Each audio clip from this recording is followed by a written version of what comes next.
The last step, of course, is finishing with whatever finishing product that is. And this is where you're going to bring the look together, whether that be making it more polished or more tousled and natural. So I've got a couple different products that you can use. Let's go center part here. I'm gonna use some on one side and some on the other so you can see kind of the difference. It's a pretty smooth, clean look overall. And again, it's gonna look a little bit different depending on your hair type and texture. So you can go through, and if you're wanting a more polished look, you can use a serum or just a hairspray and kind of polish everything down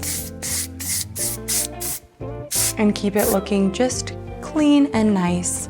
This is Control Hairspray. It's powdery and light. It's very light hold, but the more you put on, the more it builds and holds a bit more.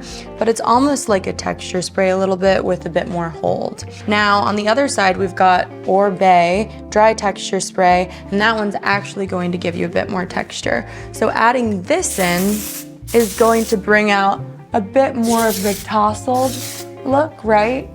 Where you can kind of make this a bit messier and bigger.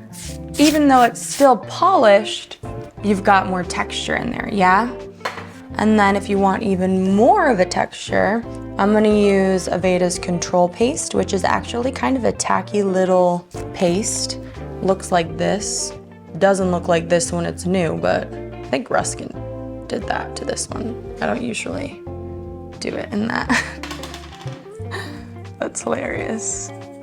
So I'm gonna take a little bit of that on my hands and rub it around. I like to get it on my fingers, and it's like just a little tacky, and you can actually grab the ends of your hair and really pull it through those to bring out the pieciness in the ends and the texture of your hair. It's just gonna make it look a lot more tousled, I guess.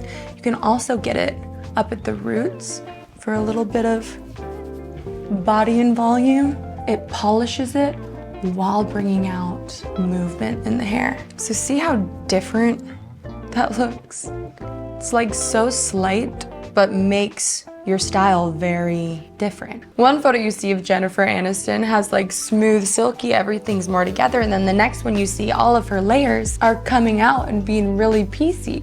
Well, the stylist who did her hair had to make that happen. It's not just falling like that every day when she wakes up, surprise. So if you want more of that, then you need more of a texturizing paste to bring out that pieciness in your hair. If you want it to be more shiny and smooth, then you need a product that's going to bring that out, right?